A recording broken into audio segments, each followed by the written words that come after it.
প্রিয় শিক্ষার্থীরা, আশা করি তোমরা সবাই ভালো আছো। আমি মোহাম্মদ আশরাফুল ইসলাম, প্রভাষক রসায়ন বিভাগ, মাইলস্টোন কলেজ, উত্তরা, ঢাকা। আশা করি বর্তমান করোনাকালীন পরিস্থিতিতেও তোমাদের পড়াশোনা থেমে নেই। করোনাকালীন এই পরিস্থিতিতে দেশের সকল শিক্ষা প্রতিষ্ঠানই বন্ধ আছে, কিন্তু আমরা তোমাদের সাথে সম্পৃক্ত আছি অনলাইনের মাধ্যমে। তো আশা করি তোমরা সবাই স্বাস্থ্যবিধি মেনে চলছো। তোমরা গত সপ্তাহে তৃতীয় অধ্যায়ের উপর মৌলের পর্যায়বৃত্ত ধর্ম পর্যন্ত আলোচনা শুনেছ। তো আমি আজকে পরের অংশটা নিয়ে আলোচনা করব। পরের অংশের মধ্যে আমাদের প্রয়োগ উচ্চতর দক্ষতার মধ্যে যে অংশগুলো খুবই ইম্পর্টেন্ট বা যে টপিকসগুলো খুবই ইম্পর্টেন্ট সেগুলো হচ্ছে, প্রথমত হচ্ছে বন্ধনগুলো, যেমন সমযোজী বন্ধন, সন্নিবেশ বন্ধন, আয়নিক বন্ধন, তারপর হচ্ছে সংকরণ, এরপর হচ্ছে পোলারিটি, তারপর পোলার আয়ন এবং পোলার আয়ন সংক্রান্ত ফাজানি নীতি এবং হাইড্রোজেন বন্ধন। তো আমাদের এই টপিকসগুলো প্রয়োগ এবং উচ্চতর দক্ষতার জন্য খুবই ইম্পর্টেন্ট। তো আমরা আমাদের সৃজনশীল প্রশ্নে চলে যাই। তো আমরা প্রথম প্রশ্নটা রেখেছি এরকম, উদ্দীপকটা ভালো করে খেয়াল করো। আমরা উদ্দীপকের মধ্যে ডান দিকে দিয়েছি গ্রুপ 1, 14, 15, 16 এবং পর্যায় দিয়েছি 1, 2, 3। উদ্দীপকের মৌলগুলো হচ্ছে এ, বি, সি, ডি, ই। চলো এবার প্রশ্নগুলো জেনে নেওয়া যাক। প্রয়োগমূলক কোশ্চেন হিসেবে BA4 এর গঠন সংকরণের মাধ্যমে ব্যাখ্যা করো, অথবা B2A4 এর জ্যামিতিক গঠন ব্যাখ্যা করো। উচ্চতর দক্ষতামূলক কোশ্চেন হিসেবে CA3 এবং A2D এর আকৃতি ও বন্ধন কোণের মান একই হবে কি বিশ্লেষণ করো, অথবা A2D এবং A2E এর সংকরণ ও আকৃতি একই হলেও বন্ধন কোণ ভিন্ন বিশ্লেষণ করো।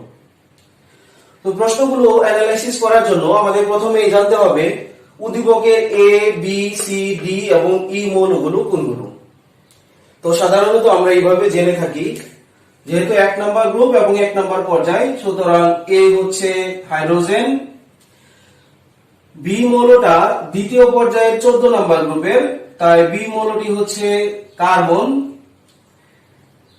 C মৌলটি দ্বিতীয় পর্যায়ের 15 নম্বর গ্রুপের সদস্য, অর্থাৎ C মৌলটি হচ্ছে নাইট্রোজেন, D মৌলটি দ্বিতীয় পর্যায়ের 16 নম্বর গ্রুপের সদস্য, তাই D মৌলটি হচ্ছে অক্সিজেন,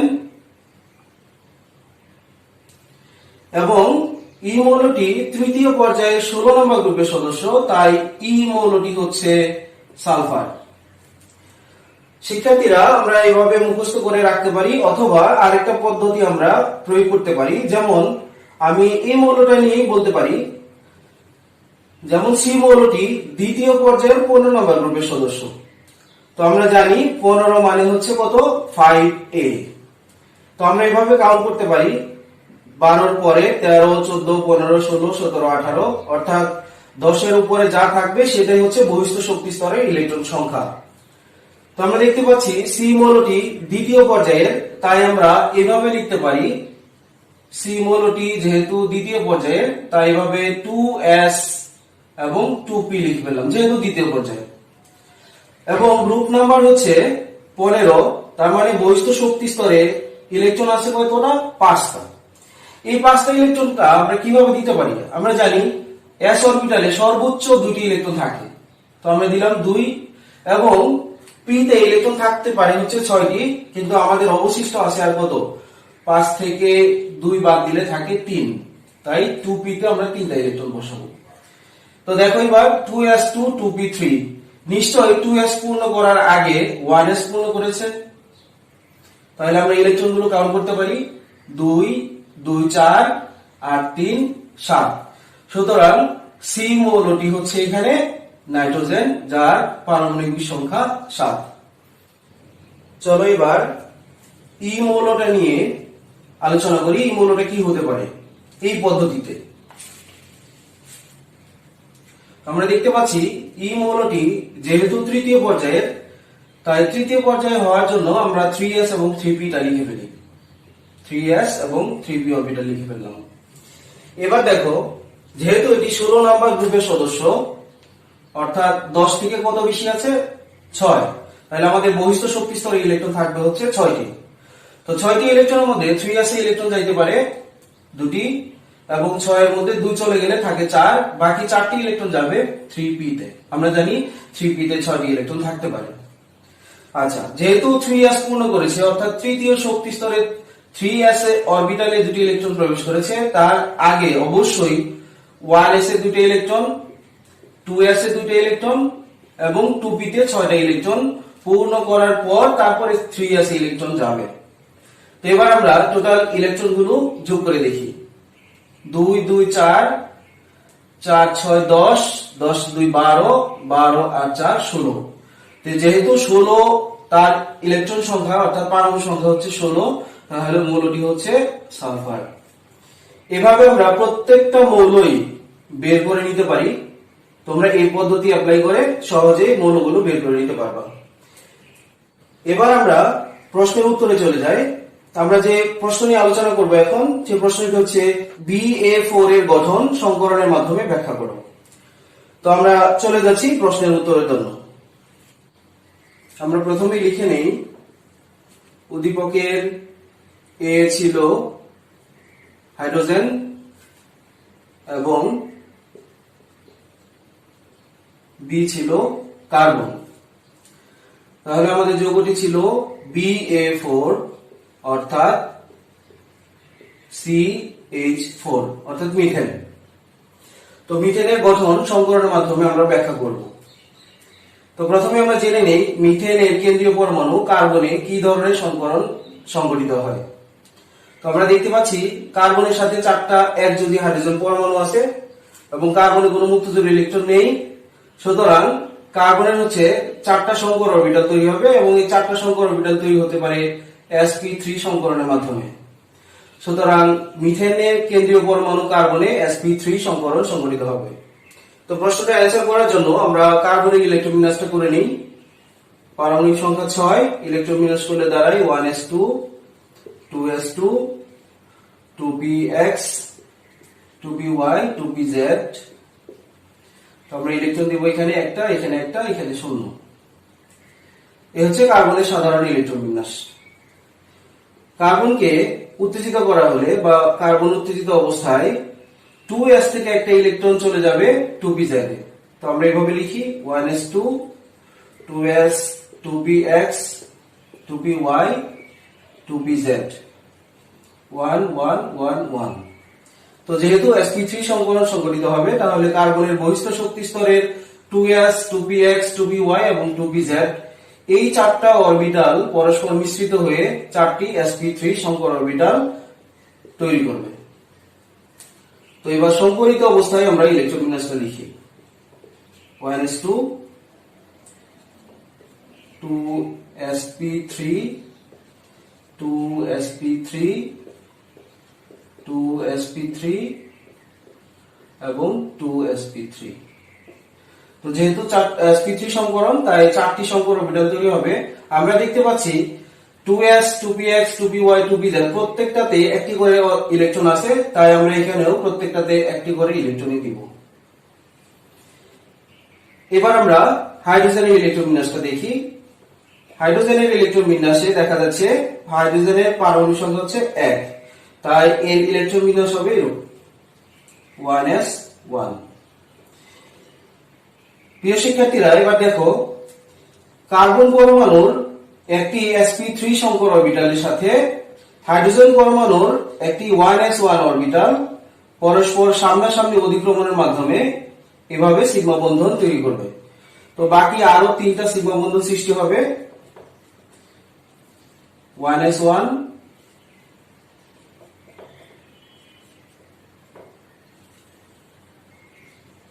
এখানেও দিচ্ছি 1s1,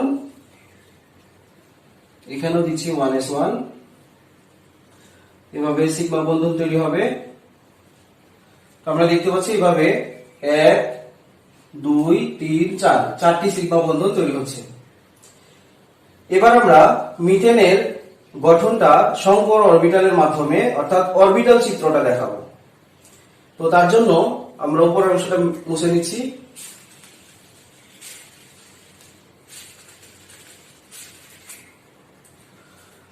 কেন্দ্রীয় পরমাণু হচ্ছে কার্বন, যেহেতু sp3 সংকরণ হয়েছে তাই এইভাবে 4টি sp3 সংকরণ অরবিটাল এখানে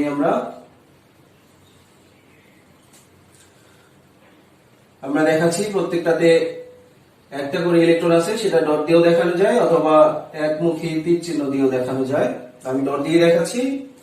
এবং হাইড্রোজেনের 1s1 অরবিটাল, যেহেতু আমরা জানি s অরবিটালটার আকৃতি গোলাকার, তাই আমরা গোলাকার অরবিটাল নিয়ে আসবো হাইড্রোজেন পরমাণুর 1s1, অর্থাৎ এখানেও একটা ইলেকট্রন আছে, এই ইলেকট্রনটাকে আমরা এই ডট অথবা ক্রস দিয়ে প্রকাশ করি। একইভাবে বাকি হাইড্রোজেন গুলো দিয়ে নিই।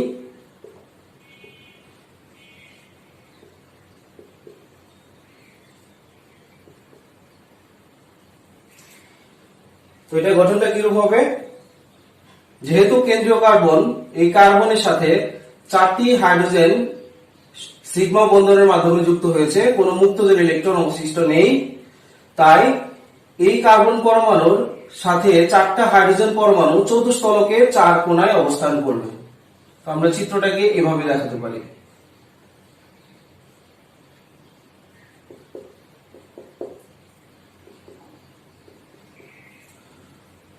মাথাগুলো ডট লাইন দিয়ে যোগ করে দেই।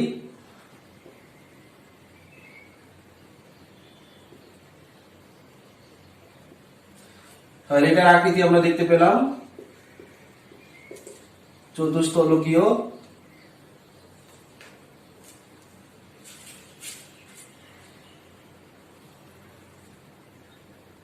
এদের আকৃতি আমরা দেখতে পেলাম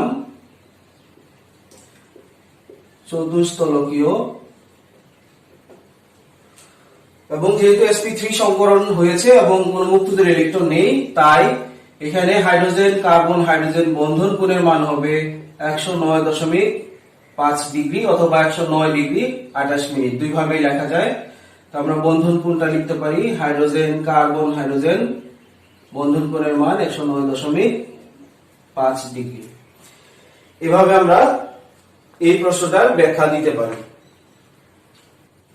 এবার আমরা প্রয়োগমূলক কোশ্চেনের অথবা যে প্রশ্নটা ছিল সেটা নিয়ে আলোচনা করব, অর্থাৎ B2A4 এর জ্যামিতিক গঠন ব্যাখ্যা করো। প্রশ্নটা ছিল এরকম। তো আমরা আগের মতো লিখে নেই। উদ্দীপকের A মৌলটি হচ্ছে হাইড্রোজেন এবং উদ্দীপকের B মৌলটি হচ্ছে কার্বন। সুতরাং B2A4 হচ্ছে C2H4, যা CnH2n এই সাধারণ সংকেতের সাথে মিলে যায়। যেহেতু CnH2n, সুতরাং যৌগটি হচ্ছে অ্যালকিন, অর্থাৎ 2 কার্বন বিশিষ্ট অ্যালকিনের নাম হবে ইথিন।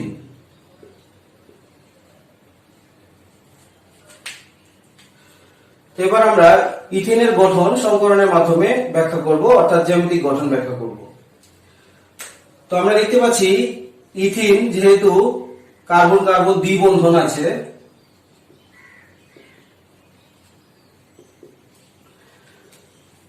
তাহলে আমাদের সিগমা বন্ধন কার্বনের ক্ষেত্রে কয়টা দাঁড়ালো? এখানে কার্বন কার্বন দ্বিবন্ধনের মধ্যে একটা সিগমা বন্ধন এবং এই কার্বনের সাথে 2টি হাইড্রোজেনের 2টি সিগমা বন্ধন।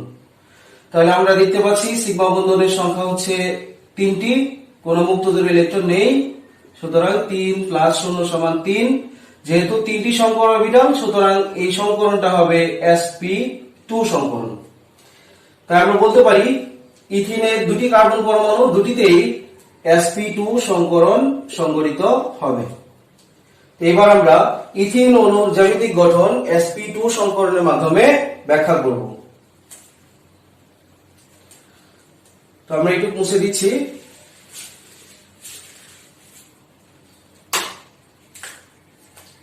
তো প্রথমেই আমরা কার্বন পরমাণুর ইলেকট্রন বিন্যাস করে নেই। কার্বনের পারমাণু সংখ্যা 6, আগের মতোই 1s2 2s2 2px1 2py1 2pz0।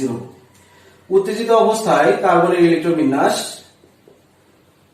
1s2 2s, এই 2s2 থেকে একটা ইলেকট্রন চলে যাবে 2pz এ, তাহলে হবে 2s1 2px1 2py1 এবং 2pz1।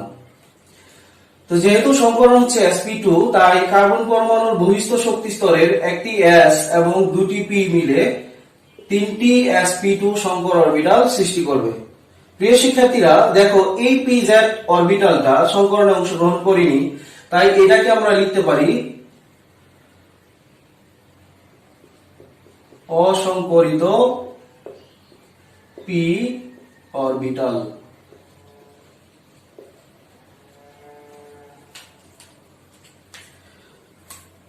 তাহলে সংকরিত অবস্থায় ইলেকট্রন বিন্যাসটা দাঁড়াচ্ছে 1s2 2sp2 1 2sp2 1 2sp2 1 এবং 2pz অসংকরিত অরবিটাল। এবার কার্বনের সাথে যুক্ত পরমাণু হাইড্রোজেন ইলেকট্রন বিন্যাসটা দেখে নেই 1s1। এভাবে আমরা ইলেকট্রন বিন্যাস করব। ইলেকট্রন বিন্যাস করার পর এবার অরবিটাল চিত্রের মাধ্যমে আমরা ইথিন অণুর গঠনটা ব্যাখ্যা করব। তো তার জন্য আমরা এই অংশটুকু মুছে দিচ্ছি। তো আমরা দেখতে পেলাম প্রতিটা কার্বনে কয়টা করে সংকর অরবিটাল আছে, 1 2 3, এবং প্রত্যেকটা সংকর অরবিটালের মধ্যে একটি করে অযুগ্ম ইলেকট্রন রয়েছে এবং হাইড্রোজেন পরমাণুর ইলেকট্রন বিন্যাসও দেখতে পাচ্ছি 1s অরবিটালে একটা ইলেকট্রন আছে। তো চলো এবার অরবিটাল চিত্রের মাধ্যমে আমরা এটার গঠনটা ব্যাখ্যা করি। যেহেতু ইথিন অণুর দুটি কার্বনে sp2 সংকরণ সংঘটিত হয়েছে, সুতরাং আমাদের কার্বনের 3টি সংকর অরবিটাল sp2 সংকর অরবিটাল এভাবে দেখাচ্ছি আমরা।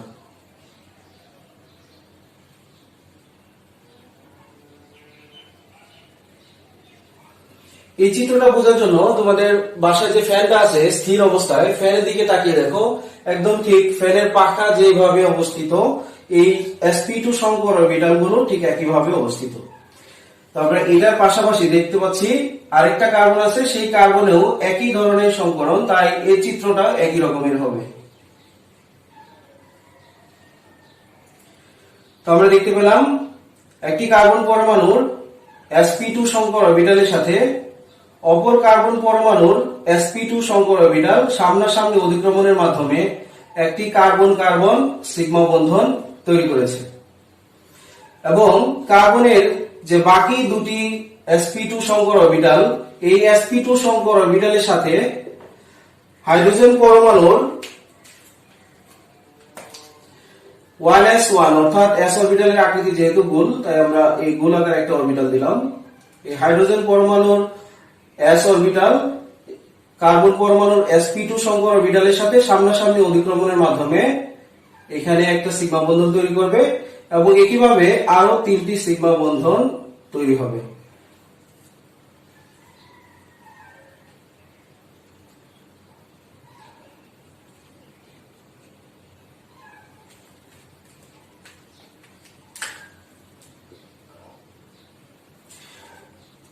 তো আমরা দেখতে পেলাম ইথিন অণুর গঠনের মধ্যে কার্বন পরমাণুর সাথে একটি কার্বন পরমাণুর সাথে 3টা সিগমা বন্ধন তৈরি হয়েছে, একইভাবে এই কার্বন পরমাণুর সাথেও 3টা সিগমা বন্ধন তৈরি হয়েছে। তো আমরা দেখতে পাচ্ছি ইথিন অণুতে মোট সিগমা বন্ধনের সংখ্যা কতটি, 1 2 3 4 5। এটা বহু নির্বাচনী প্রশ্নতে আসতে পারে, ইথিন অণুতে কতটি সিগমা বন্ধন এবং কতটি পাই বন্ধন আছে। তো এবার আমরা দেখে নেই সংকর অরবিটাল তৈরি হওয়ার সময় sp2 সংকরণ হয়েছে, কিন্তু খেয়াল করো 2pz অরবিটাল কিন্তু অসংকরিত অবস্থায় রয়ে গিয়েছিল। তো এবার আমরা 2pz টা দিব। 2pz থাকবে এই কার্বন দুটি পরমাণুর সাথে লম্বভাবে। আমরা চিত্রটা এভাবে আঁকতেছি, 2pz এরা সংকরণে অংশগ্রহণ করেনি, আমরা একটু আলাদা করে নিচ্ছি, এটা যে অসংকরিত p অরবিটাল বোঝানোর জন্য। এখানে একটা ইলেকট্রন আছে, এখানে একটা ইলেকট্রন আছে। এই pz অরবিটাল, এই দুটো অরবিটাল পাশাপাশি অধিক্রমণের মাধ্যমে পাই বন্ধন গঠন করবে। তো আমরা অধিক্রমণটা দেখিয়ে দিচ্ছি এভাবে।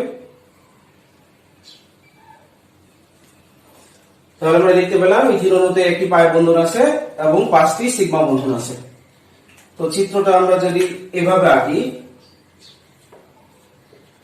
কার্বন কার্বন সিগমা বন্ধন, কার্বন হাইড্রোজেন সিগমা বন্ধন, এবং এই কার্বন কার্বনের সাথে একটা পাই বন্ধন। যেহেতু কার্বন দুটি কার্বন পরমাণুতে sp2 সংকরণ হয়েছে এবং কার্বনের কোনো মুক্ত জোড় ইলেকট্রন নেই, তাই হাইড্রোজেন কার্বন হাইড্রোজেন অথবা হাইড্রোজেন কার্বন কার্বন এই বন্ধন কোণগুলোর মান হবে 120 ডিগ্রি এবং এর আকৃতি হবে ত্রিকোণাকার সমতলীয় অথবা ত্রিভুজাকার।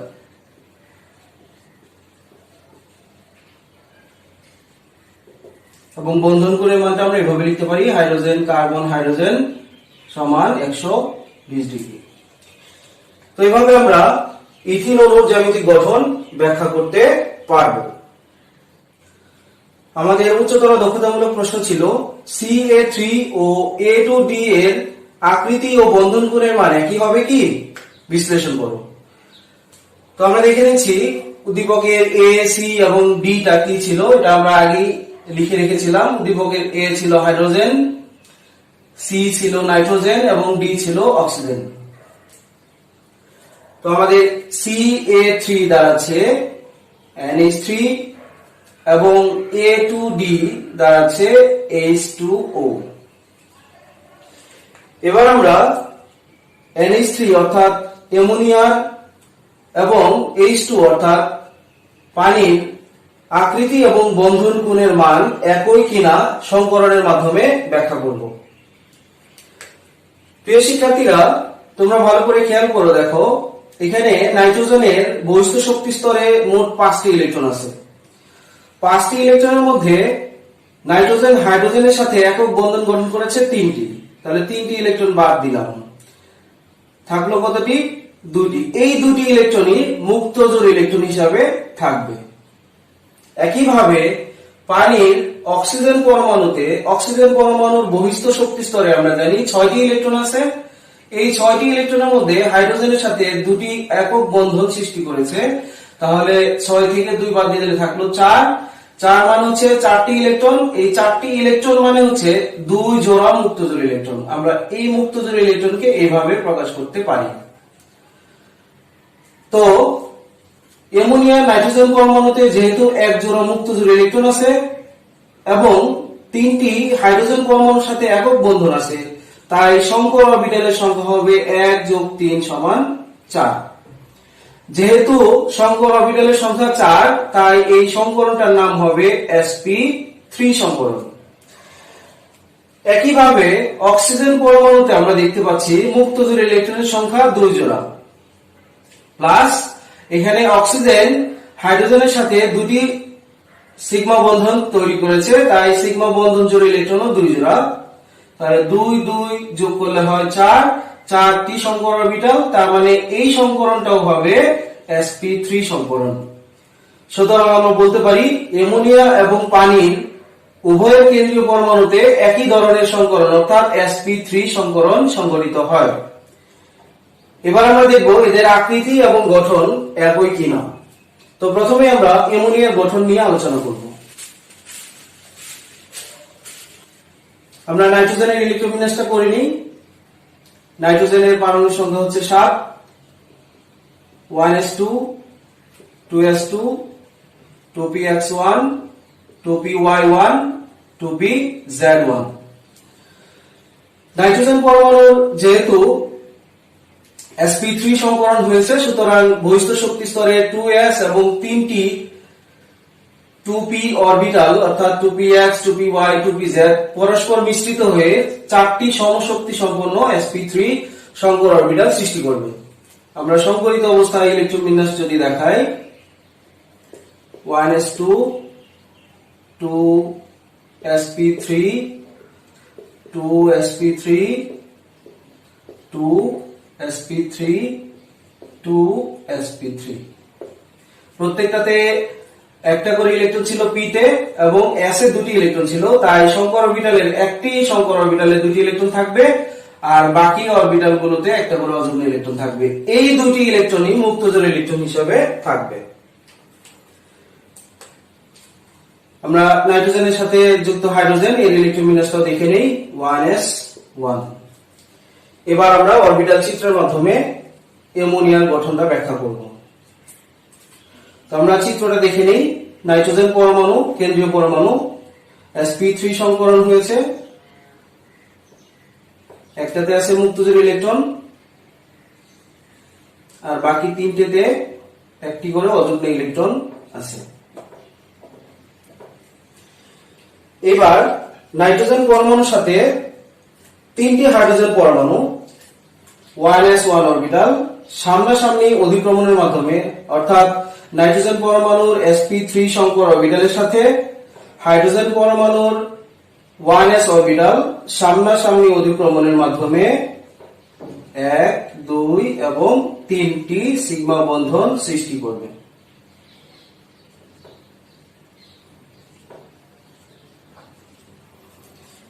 এভাবে 3টি সিগমা বন্ধন সৃষ্টি করার পরেও নাইট্রোজেন পরমাণুতে এক জোড়া মুক্তজোড় ইলেকট্রন রয়ে যায়।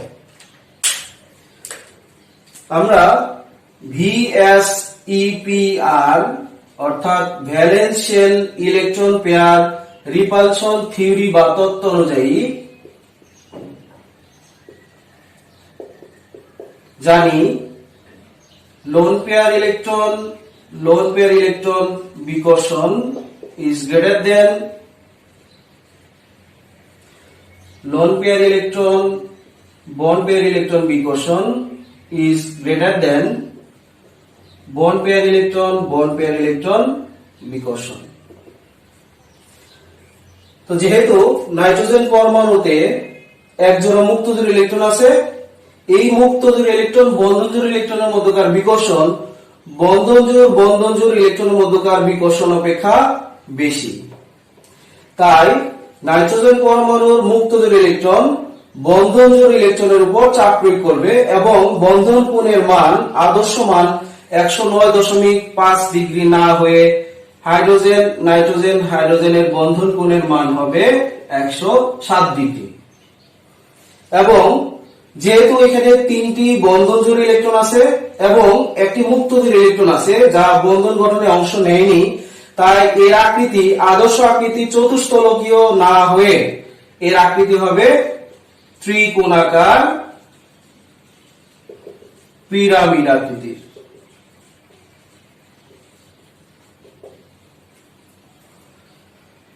তো আমরা অ্যামোনিয়ার গঠন দেখে নিলাম। অ্যামোনিয়ার গঠনে দেখলাম আমরা এটার আকৃতি হচ্ছে ত্রিকোণাকার পিরামিডীয় এবং বন্ধন কোণের মান 107 ডিগ্রি। এবার আমরা পানির অণুর গঠন ব্যাখ্যা করতে গিয়ে এর আকৃতি এবং বন্ধন কোণটা জেনে নিব। তো আমরা এবার নাইট্রোজেনের পরিবর্তে অক্সিজেন নিব কেন্দ্রীয় পরমাণু। আমরা এখানে লিখে নিচ্ছি অক্সিজেন কেন্দ্রীয় পরমাণু, পারমাণবিক সংখ্যা 8, এর ইলেকট্রন বিন্যাস হবে 1s2 2s2 2px2 2py1 2pz1। যেহেতু পানির কেন্দ্রীয় পরমাণু অক্সিজেনে sp3 সংকরণ হয়েছে, সুতরাং অক্সিজেনের বহিঃস্থ শক্তি স্তরের একটি s অরবিটাল এবং 3টি p অরবিটাল পরস্পর মিশ্রিত হয়ে 4টি sp3 সংকর অরবিটাল তৈরি করবে।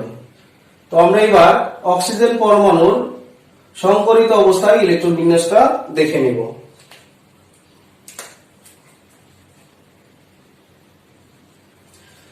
One s two 2p 1s2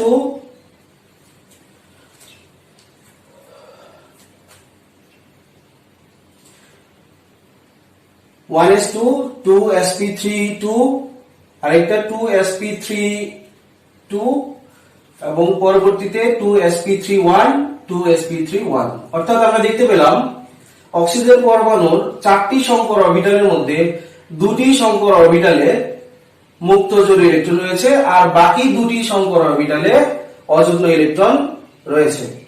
হাইড্রোজেনের ইলেকট্রন বিন্যাসটি হচ্ছে 1s1। এবার আমরা পানির অরবিটাল চিত্রটা আঁকবো।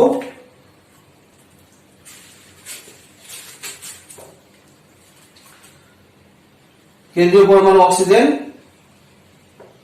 4টি সংকর অরবিটাল sp3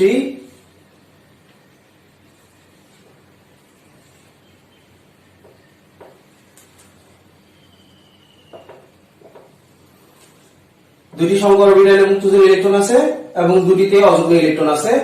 এই অযুগ্ম ইলেকট্রন সম্বলিত sp3 সংকর অরবিটালের সাথে হাইড্রোজেন পরমাণুর 1s1 অরবিটাল পরস্পর সামনাসামনি অধিক্রমণের মাধ্যমে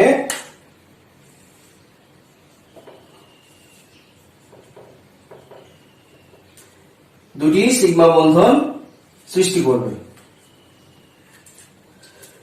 তো আমরা পানির ক্ষেত্রে দেখলাম পানির কেন্দ্রীয় পরমাণু অক্সিজেনে 2 জোড়া বন্ধন জোড় ইলেকট্রন আছে এবং 2 জোড়া মুক্ত জোড় ইলেকট্রন আছে। যেহেতু অক্সিজেন পরমাণুতে 2 জোড়া মুক্ত জোড় ইলেকট্রন অবশিষ্ট আছে এবং দুটি বন্ধন জোড় ইলেকট্রন আছে, এই মুক্ত জোড় ইলেকট্রন বন্ধন জোড় গঠনে অংশ নেয়নি, তাই এই মুক্ত জোড় ইলেকট্রনের মধ্যকার বিকর্ষণ হবে সবচেয়ে বেশি মুক্ত জোড় বন্ধন জোড় বিকর্ষণের তুলনায়, এবং বন্ধন জোড় বিকর্ষণের তুলনায় মুক্ত জোড় বন্ধন জোড় বিকর্ষণ হবে বেশি। সুতরাং 2 জোড়া মুক্ত জোড় ইলেকট্রন উপস্থিত থাকায় মুক্ত জোড় ইলেকট্রন বন্ধন জোড় ইলেকট্রনের উপর আরো অধিক পরিমাণে চাপ প্রয়োগ করবে, তাই এর আকৃতি চতুষ্ফলকীয় না হয়ে এর আকৃতি হবে কৌণিক এবং বন্ধন কোণের মান হবে হাইড্রোজেন অক্সিজেন হাইড্রোজেন সমান 104.5 ডিগ্রি। তো আমরা দেখতে পেলাম অ্যামোনিয়া এবং পানির উভয়ের কেন্দ্রীয় পরমাণুতে sp3 সংকরণ থাকা সত্ত্বেও পানির অক্সিজেনের ক্ষেত্রে 2 জোড়া মুক্ত জোড় ইলেকট্রন থাকায় বিএসইপিআর তত্ত্ব অনুযায়ী যেহেতু মুক্ত জোড় বিকর্ষণ মুক্ত জোড় বন্ধন জোড় বিকর্ষণ অপেক্ষা বেশি, তাই পানির বন্ধন কোণের মান 104.5 ডিগ্রি এবং আকৃতি হচ্ছে কৌণিক। অপরদিকে অ্যামোনিয়ার ক্ষেত্রে আমরা দেখতে পেয়েছিলাম নাইট্রোজেন পরমাণুতে 1 জোড়া মুক্ত জোড় ইলেকট্রন ছিল, এই 1 জোড়া মুক্ত জোড় ইলেকট্রন থাকার কারণে অ্যামোনিয়ার আকৃতি ছিল ত্রিকোণাকার পিরামিডীয় এবং বন্ধন কোণের মান ছিল 107 ডিগ্রি। সুতরাং আমরা বলতে পারি অ্যামোনিয়া ও পানির কেন্দ্রীয় পরমাণুতে একই ধরনের সংকরণ হলেও এর আকৃতি ও বন্ধন কোণের মান ভিন্ন।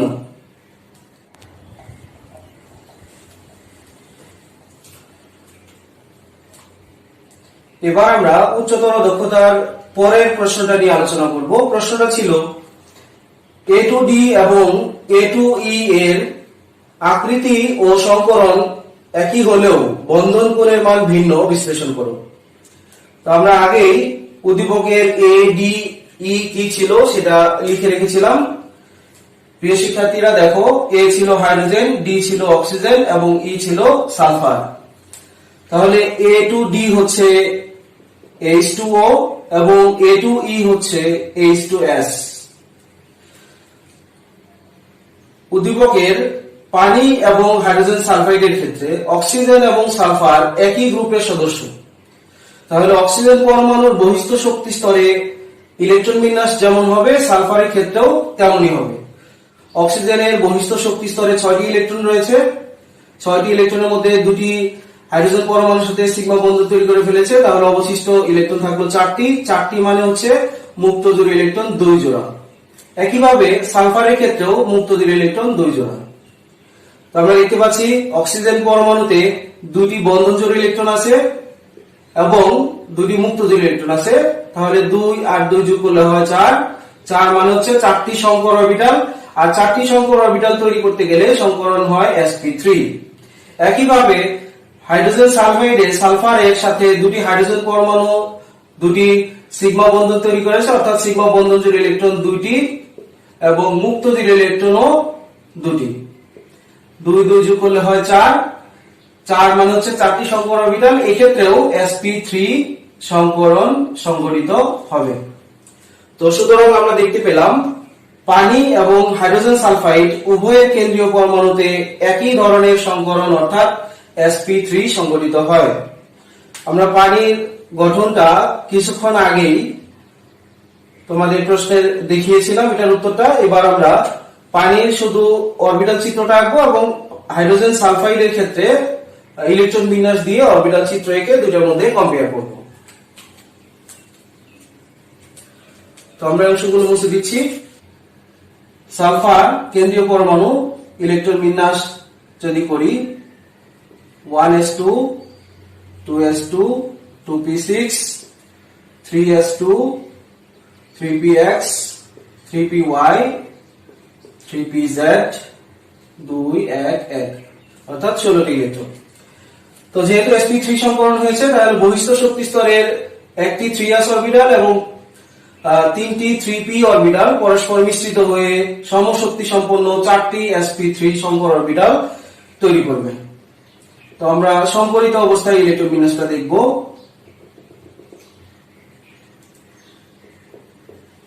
sp3 sp3 sp3 এবং sp3 এই সংকর অরবিটালগুলোর মধ্যে প্রথম দুটিতে মুক্ত জোড় ইলেকট্রন থাকবে এবং বাকি দুটিতে একটি করে অযুগ্ম ইলেকট্রন থাকবে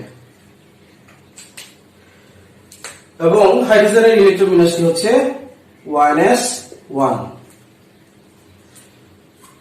বন্ধনগুলো হবে সালফার পরমাণুর অযুগ্ম ইলেকট্রন সম্বলিত sp3 সংকর অরবিটালের সাথে হাইড্রোজেন পরমাণুর 1s1 অরবিটাল পরস্পর সামনাসামনি বা মুখোমুখি অধিক্রমণের মাধ্যমে দুটি সিগমা বন্ধন সৃষ্টি করবে।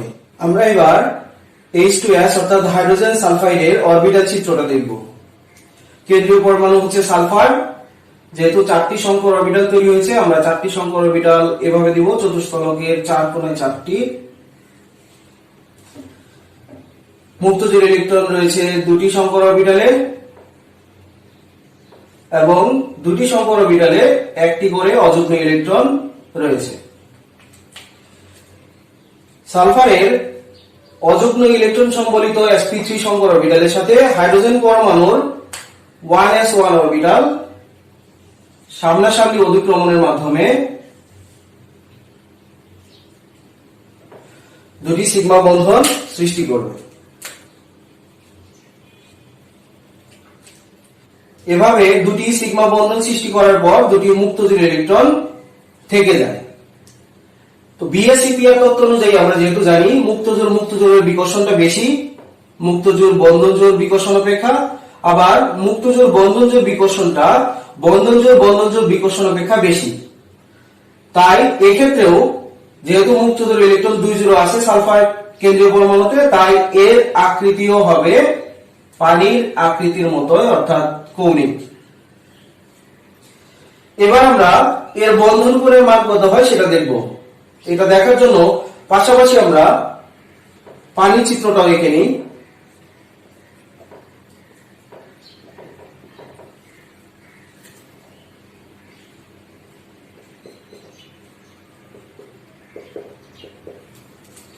প্রিয় শিক্ষার্থীরা এবার খেয়াল করো, পানি এবং হাইড্রোজেন সালফাইডের সংকরণ একই, আকৃতিও একই, কিন্তু বন্ধন কোণের মান আমরা এখানে পানির বন্ধন কোণের মান দিয়েছিলাম 104.5 ডিগ্রি।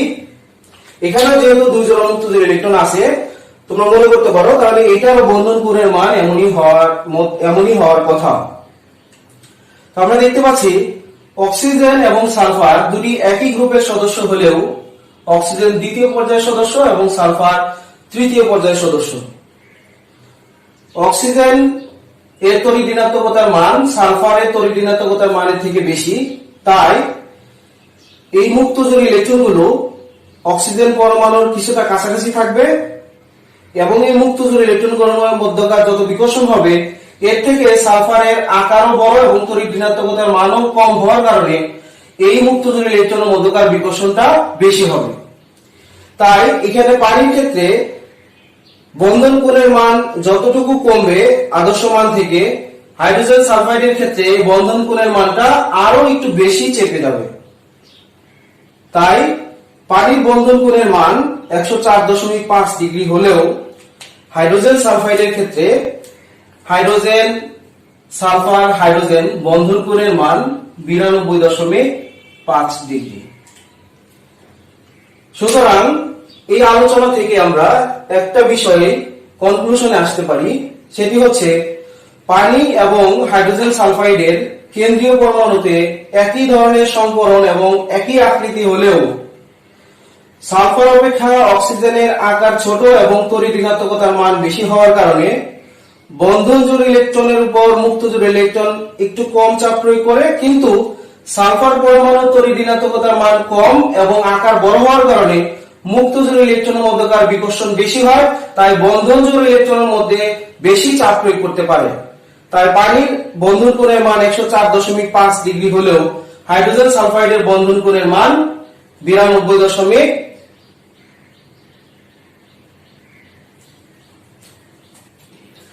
হাইড্রোজেন সালফার এবং হাইড্রোজেন বন্ধন কোণের মান 92.2 ডিগ্রি। এই আলোচনা থেকে আমরা বলতে পারি পানি এবং হাইড্রোজেন সালফাইড উভয়ের আকৃতি একই অর্থাৎ কৌণিক এবং সংকরণ একই অর্থাৎ sp3 হলেও বন্ধন কোণের মান সালফার থেকে অক্সিজেনের আকার ছোট এবং তড়িৎ ঋণাত্মকতার মান বেশি হওয়ার কারণে মুক্ত জোড় ইলেকট্রনের মধ্যকার বিকর্ষণটা সালফারের মুক্ত জোড় ইলেকট্রনের মধ্যকার বিকর্ষণ অপেক্ষা কম হয়। তাই বন্ধন কোণের মান আদর্শ মান থেকে কমে গিয়ে 104.5 ডিগ্রি হয়। অপরদিকে হাইড্রোজেন সালফাইডের ক্ষেত্রে যেহেতু অক্সিজেন অপেক্ষা সালফারের আকারও বড় এবং তড়িৎ ঋণাত্মকতার মানও কম, তাই মুক্ত জোড় ইলেকট্রনের মধ্যকার বিকর্ষণ বেশি হবে, ফলে বন্ধন কোণের মান আরো বেশি চেপে যাবে। তাই এর মান আদর্শ মান থেকে একটু বেশি কমে 92.2 ডিগ্রি হবে। সুতরাং আমরা বলতে পারি পানি এবং হাইড্রোজেন সালফাইডের আকৃতি এবং সংকরণ একই হলেও বন্ধন কোণের মান ভিন্ন।